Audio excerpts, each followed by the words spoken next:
Mga ka-sports, kilala nyo ba si Gabby Bade? Isang Phil-Am guard na may killer shooting, matinding depensa at pusong Pinoy. Anak siya ng dating PBA player na si Chris Bade, pero hindi siya nabuhay sa pangalan ng kanyang ama. Gumawa din siya ng kanyang sarili niyang legasiya sa Amerika, Europa at ngayon sa ating national team na Gilas Pilipinas Women. Sa video nito, alamin natin ang buong kwento ni Gabby Bade mula California hanggang sa pagsuot ng Pilipinas jersey. Kung trip mo po ang ganitong content, paiwan na follow at pa-subscribe na din. Tara po, simulan na natin.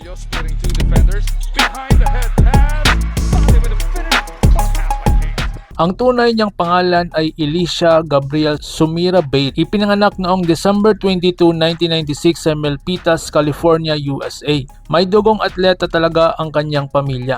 Ama niya si Chris Bade, dating PBA player ng Shell Helix. At ang kanyang nanay ay dating atleta rin. Kapatid po niya si Liana Bade, isang Muay Thai champion. Kaya hindi na katakataka kung bakit natural athlete si Gabby. Sa kanyang high school, star po siya sa Amerika. Bago sumikat sa college basketball, naglaro po siya sa Pinewood High School sa California. Dito pa lang kitang-kita na ang talento niya sa shooting at pagiging all-around guard. Marunong mag-score, gumawa ng plays at lumaban sa depensa. Isa siya sa top players ng kanyang school nila noon. So dito naman tayo sa kanyang NCAA Division journey. Hindi po basta-basta ang dinaanan ni Gabby dahil naglaro siya sa NCAA Division 1, isa sa pinakamalakas na college basketball level sa Amerika. Sa University at Buffalo, 2015 to 2017 dito unang pumasok si Gabby at nakilala siya bilang 3-point specialist, smart player, mahusay sa off-ball movement. Naging bahagi rin siya ng matagumpay na programa ng Buffalo. Sa Sacramento State 2018 to 2020, paglipat niya rito, lalo siyang sumabog. Sa kanyang senior year, nagtala lang po siya ng 10.8 points per game, 4.9 rebounds at 3 assists at may career high siyang 26 points versus Nevada. Dito, napatunayan na hindi lang siya shooter kundi kompleto ang kanyang laro. So dito naman tayo sa kanyang professional career sa ibang bansa. Pagkatapos ng college, hindi siya tumigil. Sa Cyprus, naglaro siya sa ENAD WBC at agad nagpakitang gilas. May laro siyang 28 points at 16 rebounds. Isa siyang guard na kayang mag-rebound ng ganyan. Halimaw, di ba? Sa Romania, naglaro din siya sa Romania League kung saan lalo pa siyang tumibay sa European style basketball. Mas physical, mas tactical at mas disciplined. At pag-uwi niya dito sa ating inang bayan, isa siyang WMPBL star. Nung bumalik siya sa Pilipinas, sumali siya sa Solar Home Pangasinan Suns sa Women's Maharlika Pilipinas Basketball League at agad siyang naging isa sa best player ng kanilang liga. Ang stats niya ay 15.5 points, double-digit rebounds, assist production. Dahil dito, napili siya sa WMPBL Mythical 5. Patunay na elite player talaga siya. Sa kanyang career sa Gilas Pilipinas Women, isa rin si Gabby Bade sa mahalagang piyasa ng ating national team sa Gilas Women. Ang kanyang highlights, nag-debut siya sa Williams Jones Cup, gold medalist sa SEA Games, bahagi ng 5v5 at 3v3 pool ng ating inang bayan. Sa international games, napakahalaga niya dahil may outside shooting,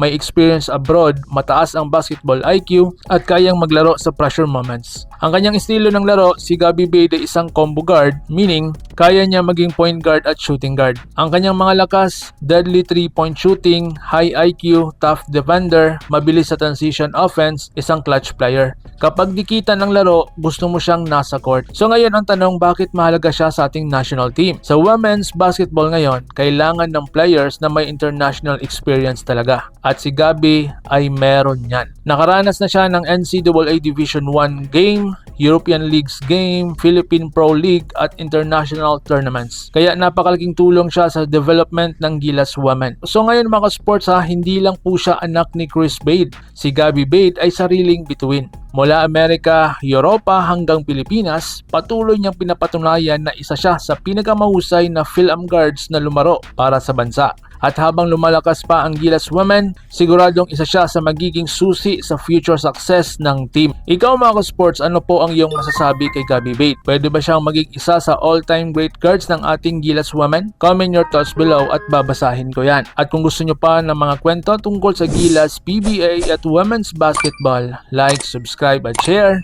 At don't forget to hit the bell para updated tayo pareho sa mga ganitong uploads. So paano? Ingat po kayo.